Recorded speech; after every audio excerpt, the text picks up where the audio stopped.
two of the biggest takeaways I gained from 2019 were the discovery of Stoic philosophy and Hyper-Minimalism. Stoicism being the philosophy of non-reaction in its simplest terms. Don't react emotionally to the outside world, because life is going to happen. You're going to go through breakups. You're going to go through financial ruin. You're going to go through heartbreak. You're going to go through grief. Life is going to happen. And the less you react emotionally, and the more you focus on what you can control, that's your perception of the experience, the way you learn from the experience, either being the victim or the victor. That's Stoicism in its simplest terms. That's one of the big takeaways I got. The other one was minimalism.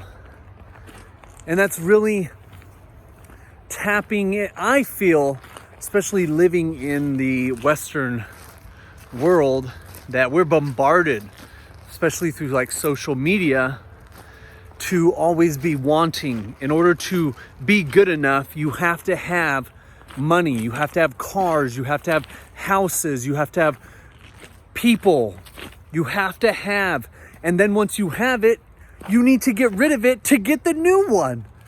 So you're constantly in this chase.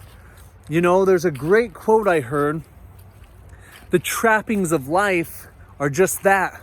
They're traps.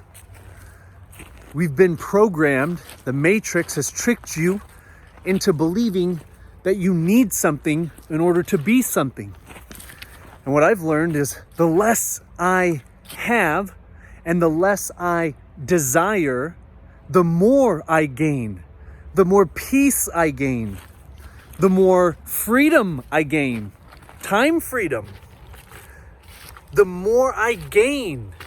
See, to me, minimalism is really it's really getting real and getting honest about what's most important to you.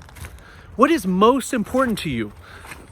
It wasn't very long ago that the things that were most important to me was making a lot of money, driving a really cool car, living in a really cool house, going out to eat all the time, spending money. You got to make money and get rid of it. And you got to have all this stuff. Then the stuff becomes old. So it's a constant, never-ending chase. And once I really started learning about these two philosophies, then I realized, I already have everything I need. Everything else is just kind of gravy. And so there's a difference between possessing something and experiencing something. I still want to experience a great life, but I just don't have the desire to possess anything anymore. I don't really care to possess anything. My values, when you get rid of everything, it really makes you look at what is the most important things in my life. What do I value the very most? And for me, in my life right now, to give you an example, what I value the very most is time with my son. I love being a father, and I love hanging out with my son. And so for me, I value that way more than a fancy car or a fancy house with a big mortgage on it, or any of those trappings that I have to go and stress and toil and hustle and grind. Oh, no, I don't want that. I would much prefer to have peace and relaxation and time. That's what I would value more. Let me share another little story with you. So again, not very long ago, my big program or story was, in order to really be happy and really successful, you've got to have a really nice house, you've got to have a really nice car, you've got to make a lot of money. And there are a lot of people out there that are getting those results and they're genuinely happy. They're genuinely happy people.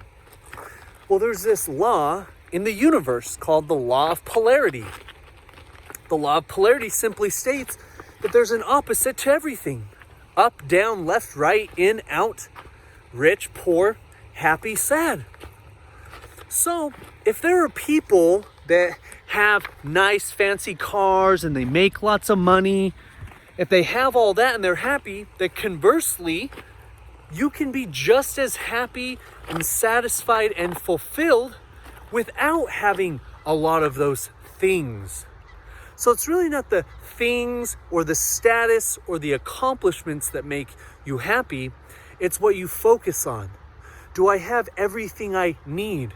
Because there are billionaires out there that don't have that feeling, that I don't have everything I need right here and now, that I have to make more money or achieve more success, or I have to do something more in order to feel peace, in order to feel abundance, in order to feel secure.